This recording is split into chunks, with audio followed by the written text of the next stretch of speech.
ਦੁਨੀਆ ਭਰ ਵਿੱਚ ਵਸਦੇ 25 ਕਰੋੜ ਤੋਂ ਵੱਧ ਪੰਜਾਬੀਆਂ ਦੇ ਦਿਲ ਦੀ ਧੜਕਣ ਭੁਲੇਖਾ ਟੀਵੀ। ਤੁਹਾਡਾ ਮਨਪਸੰਦ ਭੁਲੇਖਾ ਟੀਵੀ ਜੋ ਭੁਲੇਖਾ ਨਹੀਂ ਪਾਉਂਦਾ, ਰਾਹ ਪਾਉਂਦਾ ਹੈ। ਤੇ ਉਸੇ ਭੁਲੇਖਾ ਟੀਵੀ ਦੇ ਪ੍ਰੋਗਰਾਮ ਗੱਲਬਾਤ ਦੇ ਨਾਲ ਹਾਜ਼ਰ ਤੁਹਾਡੀ ਸੇਵਾ ਵਿੱਚ ਤੁਹਾਡਾ ਸੇਵਕ।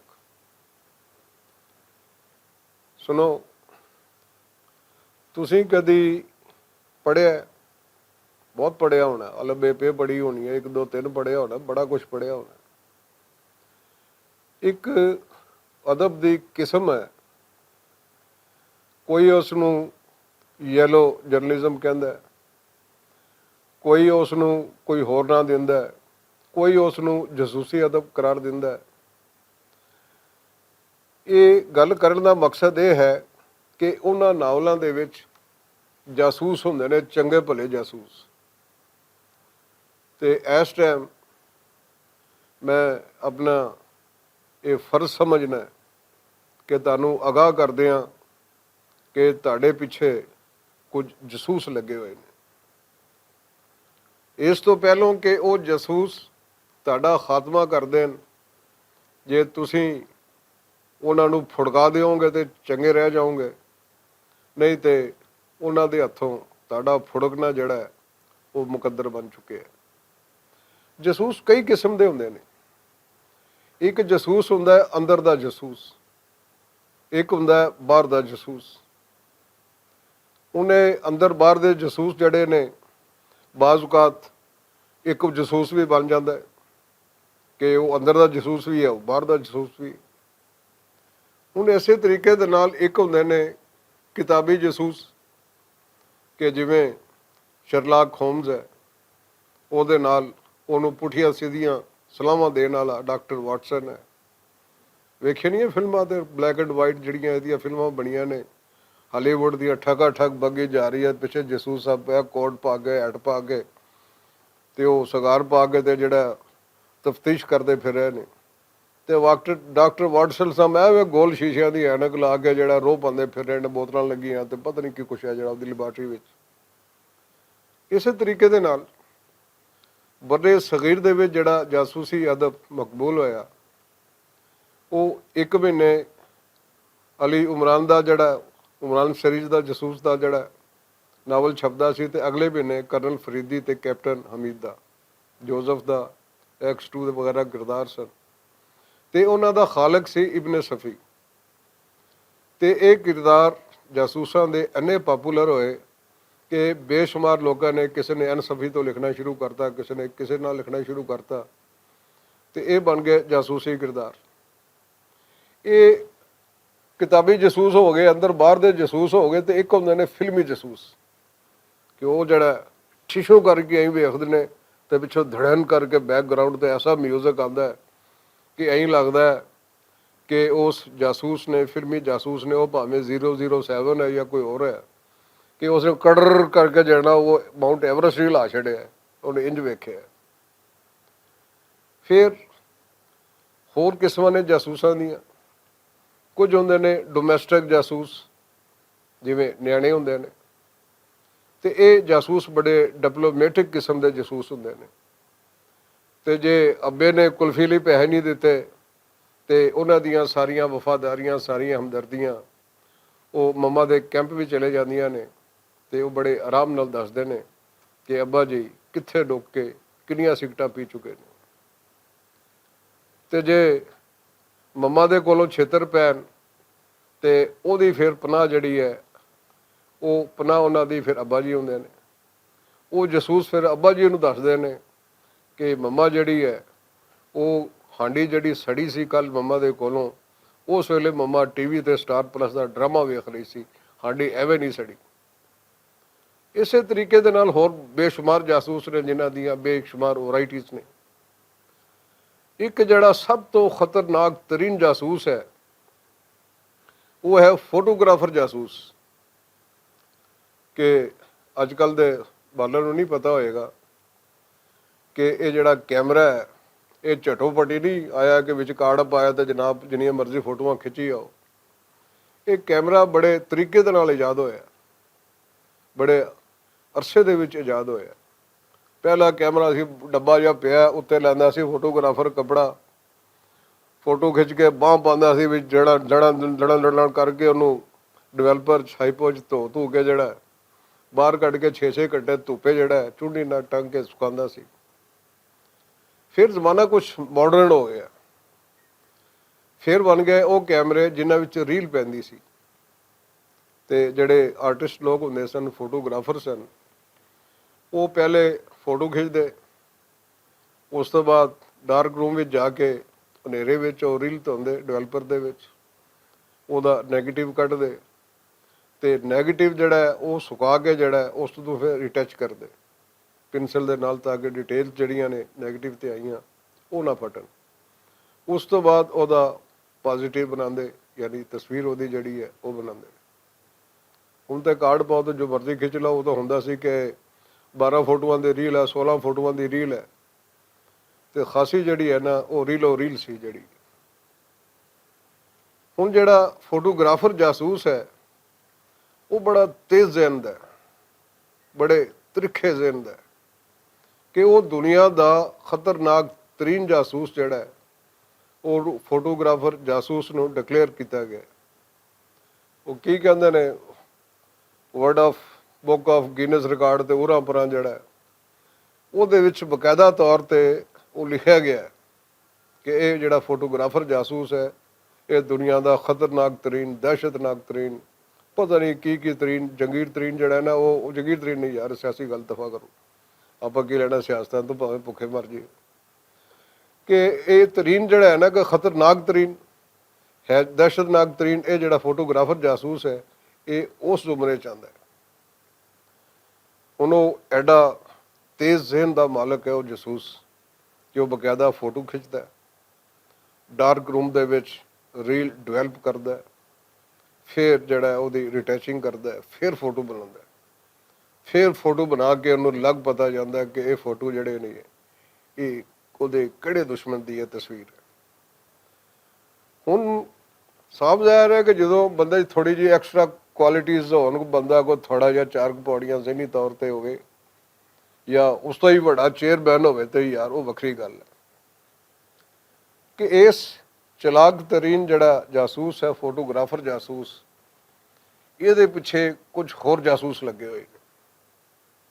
ਔਰ ਮਜ਼ੇ ਦੀ ਗੱਲ ਵੇਖੋ ਕਿ ਐਡਾ ਖਤਰਨਾਕ ਤਰੀਨ ਜਾਸੂਸ ਹੋ ਕੇ ਫੋਟੋਗ੍ਰਾਫਰ ਜਾਸੂਸ ਜਿਹੜਾ ਹੈ ਉਸ ਨੂੰ ਅਜੇ ਤੱਕ ਇਹ ਮੁਖਬਰੀ ਨਹੀਂ ਹੋ ਸਕੀ, ਬਾਵਸੂਖ ਜ਼ਰਾਏ ਤੋਂ ਉਹਨੂੰ ਨਹੀਂ ਪਤਾ ਚੱਲ ਸਕਿਆ ਕਿ ਉਹਦੇ ਪਿੱਛੇ ਉਹਨੂੰ ਵੱਢਣ ਟੁੱਕਣ ਲਈ ਕੁਝ ਖਤਰਨਾਕ ਕਿਸਮ ਦੇ, ਦਹਿਸ਼ਤਨਾਕ ਕਿਸਮ ਦੇ ਜਾਸੂਸ ਲੱਗੇ ਹੋਏ ਨੇ।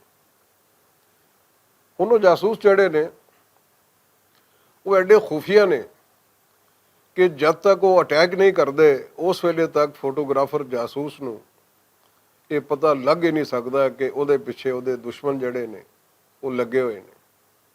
ਤੇ ਕਿਸੇ ਟਾਈਮ ਵੀ ਘੋੜਾ ਨੱਪਣਾ 1 2 3 ਤੇ ਠਾ ਹੋ ਜਾਣੀ।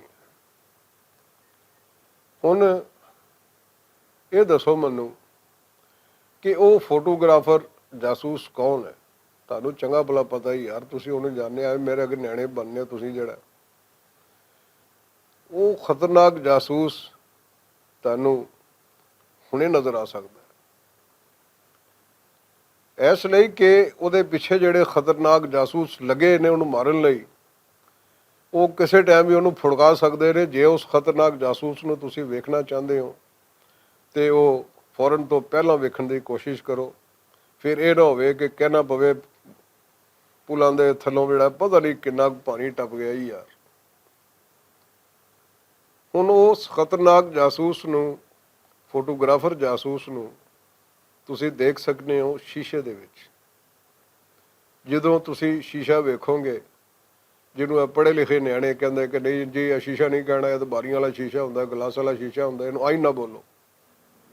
ਚਲੋ ਤੁਸੀਂ ਸੰਘਾਰ ਮਿਲਸ ਦੇ ਸ਼ੀਸ਼ੇ ਵਿੱਚ ਆਈਨੇ ਵਿੱਚ ਝਾਤੀ ਮਾਰੋ, ਤੁਹਾਨੂੰ ਉਹ ਖਤਰਨਾਕ ਤਰੀਨ, ਦੁਨੀਆ ਦਾ ਦਹਿਸ਼ਤਨਾਕ ਤਰੀਨ ਜਾਸੂਸ ਜਿਹੜਾ ਹੈ ਉਹ ਤੁਹਾਨੂੰ ਨਜ਼ਰ ਆ ਜਾਏਗਾ।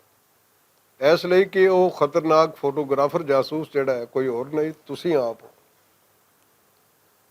ਤੇ ਤੁਸੀਂ ਇਹ ਜਾਸੂਸ ਕਿਵੇਂ ਬਣੇ ਹੋ? ਤੁਹਾਨੂੰ ਕਿਸੇ ਨੇ ਰਿਕਰੂਟ ਨਹੀਂ ਕੀਤਾ, ਤੁਸੀਂ ਸੋਮੋਟੋ ਐਕਸ਼ਨ ਲੈ ਕੇ ਆਪੇ ਜਿਹੜਾ ਜਸੂਸ ਬਣ ਗਏ ਤੇ ਆਪਣੀ ਟ੍ਰੇਨਿੰਗ ਤੁਸੀਂ ਜਿਹੜੀ ਹੈ ਉਹ ਆਪਣੇ ਆਪ ਹੀ ਕਰ ਲਈ ਹੈ। ਤੁਹਾਨੂੰ ਸਾਲਾ ਟ੍ਰੇਨਿੰਗ ਕੈਂਪ ਜਿਹੜਾ ਹੈ ਨਾ ਉੱਥੇ ਵੀ ਨਹੀਂ ਜਾਣਾ ਪਿਆ, ਰਾਵਲਪਿੰਡੀ ਜਿਹੜਾ ਉਹਦੇ 'ਚ। ਹੁਣ ਦੇਖੋ ਇਹ ਫੋਟੋਗ੍ਰਾਫਰ ਜਾਸੂਸ ਜਿਹੜਾ ਹੈ ਇਹ ਬਣਦਾ ਇਸ ਲਈ ਹੈ ਕਿ ਇਹਦੇ ਪਿੱਛੇ ਸ਼ੱਕ, ਵਹਿਮ ਤੇ ਖਪਤ ਹੁੰਦਾ, ਜਿਹੜਾ ਡਰ ਹੁੰਦਾ ਤੇ ਹੋਰ ਇਹੋ ਜਿਹੇ ਫੋਬੀਆਜ਼ ਹੁੰਦੇ ਨੇ ਜਿਹਦੀ ਪਾਰੂ ਇਹ ਖਤਰਨਾਕ ਜਾਸੂਸ, ਫੋਟੋਗ੍ਰਾਫਰ ਜਾਸੂਸ ਤੁਹਾਡੇ ਅੰਦਰ ਪੈਦਾ ਹੋ ਜਾਂਦਾ ਹੈ। ਹੁਣ ਹੁੰਦਾ ਕੀ ਹੈ, ਇੱਕ ਬੰਦਾ ਚੰਗਾ ਭਲਾ ਛੱਲੀ ਚੱਬਦਾ ਜਾ ਰਿਹਾ ਹੁੰਦਾ, ਤੁਸੀਂ ਵੇਖਦੇ ਹੋ ਕਿ ਛੱਲੀ ਵਾਲਾ ਬੰਦਾ ਐਵੇਂ ਨਹੀਂ ਟੱਪਿਆ, ਇਹ ਜ਼ਰੂਰ ਮੇਰਾ ਮੁਖਾਲਫ ਹੈ। ਉਹ ਫੱਜੇ ਦੇ ਨਾਲ ਜਦੋਂ ਪਿਛਲੇ ਮਹੱਲੇ ਵਿੱਚ ਲੜਾਈ ਹੋਈ ਸੀ, ਇਹ ਹਜੂਮ ਵਿੱਚ ਇਹ ਵੀ ਉੱਥੇ ਕਿਤੇ ਹੋਣਾ, ਇਹ ਹੁਣ ਮੇਰੀ ਮੁਖਬਰੀ ਕਰਦਾ ਫਿਰਦਾ। ਲਿਹਾਜ਼ਾ ਕੀ ਹੋਇਆ, ਉਸ ਫੋਟੋਗ੍ਰਾਫਰ ਜਾਸੂਸ ਨੇ ਇੱਕ ਫੋਟੋ ਖਿੱਚਿਆ। ਉਹ ਫੋਟੋ ਕਿਸੇ ਬੰਦੇ ਦਾ ਹੈ, ਉਹ ਫੋਟੋ ਕਿਸੇ ਹਾਲਾਤ ਦਾ ਹੈ, ਉਹ ਫੋਟੋ ਕਿਸੇ ਵਾਕਿਆਤ ਦਾ ਹੈ। ਉਹਨੂੰ ਫਿਰ ਆਪਣੀਆਂ ਮਨਫੀ ਸੋਚਾਂ ਦੇ ਡਾਰਕ ਰੂਮ ਦੇ ਵਿੱਚ ਡਿਵੈਲਪ ਕਰਦਾ, ਨੈਗੇਟਿਵ ਬਣਾਉਂਦਾ ਕਿ ਫਲਾਨੀ ਜਿਹੜੀ ਹੈ ਮੇਰੀ ਸੱਸ ਜਿਹੜੀ ਹੈ ਉਹ ਕੁਛ ਮੇਰੇ ਨਾਲ ਠੀਕ ਹੈ, ਉਹ ਜਿਹੜੀ ਦੂਜੀ ਸੱਸ ਹੈ ਕਿ ਮੇਰੇ ਸਹੁਰੇ ਨੇ ਪਤਾ ਨਹੀਂ ਖਬਰੇ ਕਿੰਨੇ ਕੁ ਵਿਆਹ ਕੀਤੇ ਨੇ, ਉਹ ਮੈਨੂੰ ਖਤਰਨਾਕ ਲੱਗਦੀ, ਉਹ ਨਹੀਂ ਚਾਹੁੰਦੀ ਕਿ ਮੈਂ ਇਸ ਘਰ ਵਿੱਚ ਵਸਾਂ। ਲਿਹਾਜ਼ਾ ਉਹਨੂੰ ਸੱਸ ਜਿਹੜੀ ਹੈ ਭਾਵੇਂ ਤਤੇ ਤਵੇ ਤੇ ਬਹਿ ਜਾਏ, ਉਸ ਬੀਬੀ ਭੈਣ ਨੇ ਯਕੀਨ ਨਹੀਂ ਕਰਨਾ ਕਿ ਇਹਦਾ ਵੋਟ ਜਿਹੜਾ ਮੇਰੇ ਹੱਕ ਦੇ ਵਿੱਚ ਹੈ। ਉਸਨੇ ਮੁਸਕਰਾਣਾ ਹੈ ਤੇ ਤਦ ਇਹਨੇ ਸੋਚਣਾ ਅੱਛਾ ਇਹ ਮੇਰੇ ਖਿਲਾਫ ਕੋਈ ਸਾਜ਼ਿਸ਼ ਕਰ ਰਹੀ ਹੈ। ਉਹਨੇ ਘੜੇ ਤੋਂ ਛੂਣੀ ਵੀ ਚੁੱਕਣੀ ਤੇ ਕਹਿਣਾ ਅੱਛਾ ਇਹ ਅਸਲ ਦੇ ਵਿੱਚ ਜਿਹੜਾ ਨੇ ਇਹਦੇ ਵਿੱਚ ਕੁਛ ਨਾ ਕੁਛ ਸ਼ਹਿਰ ਲਾ ਕੇ ਮੈਨੂੰ ਫੁੜਕਾਉਣਾ ਚਾਹ ਰਹੀ ਹੈ। ਫਿਰ ਉਹ ਤਸਵੀਰਾਂ ਖਿੱਚੀ ਜਾਂਦੀ ਹੈ, ਡਾਰਕ ਰੂਮ ਵਿੱਚ ਮਨਫੀ ਸੋਚਾਂ ਦੇ ਡਾਰਕ ਰੂਮ ਦੇ ਵਿੱਚ ਡਿਵੈਲਪ ਕੀਤੀ ਜਾਂਦੀ ਹੈ। ਉਹ ਨੈਗੇਟਿਵ ਕੋਈ ਥੋੜ੍ਹਾ ਜਿਹਾ ਉਹਨੂੰ ਇੱਕ ਆਸਰਾ ਜਿਹਾ ਲੱਭ ਜਾਂਦਾ ਇਹਦੇ ਆਊਟਲਾਈਨ ਦਾ, ਉਹਨੂੰ ਰਿਟੈਚ ਕਰਕੇ ਫੋਟੋ ਬਣਾ ਕੇ ਉਹ ਆਪਣੀਆਂ ਸਾਰੀਆਂ ਤਾਕਤਾਂ, ਸਾਰੀਆਂ એનર્ਜੀਆਂ ਇਸ ਸੋਚ 'ਤੇ ਲਾ ਦਿੰਦੀ ਹੈ ਕਿ ਜਿਵੇਂ ਪੂਰੀ ਦੁਨੀਆ ਨੂੰ ਹੋਰ ਕੰਮ ਹੀ ਕੋਈ ਨਹੀਂ ਸਿਵਾਏ ਇਸ ਦੇ ਕਿ ਉਹ ਉਹਦੀ ਮੁਖਾਲਫਤ ਕਰ। ਹਰ ਬੰਦਾ ਫਿਰ ਇਸ ਕੰਡੀਸ਼ਨ ਦੇ ਵਿੱਚ ਆਪਣਾ ਦੁਸ਼ਮਣ ਨਜ਼ਰ ਆਉਂਦਾ ਹੈ। ਕੋਈ ਪਿਆਰ ਵਾਲੀ ਗੱਲ ਵੀ ਕਰੇ ਤੇ ਉਹਦੇ 'ਚ ਵਲਾਵਾ ਦਿਸਦਾ ਹੈ, ਕੋਈ ਮਿਹਰ ਵਫਾ ਵੀ ਦਿਖਾਵੇ ਤੇ ਉਹਦੇ ਵਿੱਚ ਠੱਗੀ ਲੱਗਦੀ ਹੈ। ਤੇ ਅਖੀਰ ਬੰਦੇ ਨੂੰ ਇਹ ਨਹੀਂ ਪਤਾ ਹੁੰਦਾ ਕਿ ਠੱਗੀ ਮੈਂ ਆਪਣੇ ਆਪ ਦੇ ਨਾਲ ਆਪੇ ਲਾਈ ਜਾ ਰਹੀ। ਹੁਣ ਉਹਦੇ ਪਿੱਛੇ ਯਾਨੀ ਕਿ ਤੁਹਾਡੇ ਪਿੱਛੇ ਜਿਹੜੇ ਖਤਰਨਾਕ ਜਾਸੂਸ ਲੱਗੇ ਨੇ ਤੁਹਾਨੂੰ ਫੁੜਕਾਉਣ ਲਈ, ਉਹ ਤੁਸੀਂ ਅਜੇ ਤੱਕ ਪਛਾਣ ਨਹੀਂ ਸਕੇ। ਇਸ ਲਈ ਕਿ ਉਹਨਾਂ ਜ਼ਾਲਮਾਂ ਨੇ ਮੇਕਅਪ ਵੀ ਕੁਛ ਐਸਾ ਕੀਤਾ, ਗੈਟਅਪ ਵੀ ਕੁਛ ਐਸਾ ਕੀਤਾ, ਐਂ ਲੱਗਦਾ ਜਿਵੇਂ ਫੱਜੇ ਨੇ ਆਪਣੇ ਗਰਮ ਹਮਾਮ ਤੇ ਬਹਿ ਕੇ ਜਿਹੜਾ ਬੂਥਾ ਰੰਗ ਕੇ ਜਿਹੜਾ ਉਹਨੂੰ ਸ਼ਕਲੋਂ ਬੇਸ਼ਕਲ ਕਰਕੇ ਤੁਹਾਡੇ ਪਿੱਛੇ ਭੇਜਦਾ ਕਿ ਤੁਹਾਨੂੰ ਉਹਨਾਂ ਦੀ ਪਛਾਣ ਨਹੀਂ ਆ ਰਹੀ।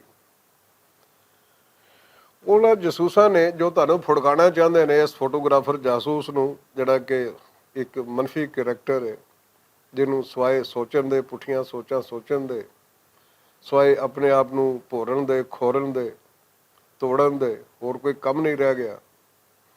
ਤੇ ਉਹ ਖਤਰਨਾਕ ਜਾਸੂਸ ਜਿਹੜਾ ਉਹਨੂੰ ਫੁੜਕਾਉਣਾ ਚਾਹੁੰਦੇ ਨੇ ਉਹ ਮੁਖਤਲਿਫ ਭੇਸ ਵਟਾ ਕੇ ਉਹਦੇ ਪਿੱਛੇ ਨੇ।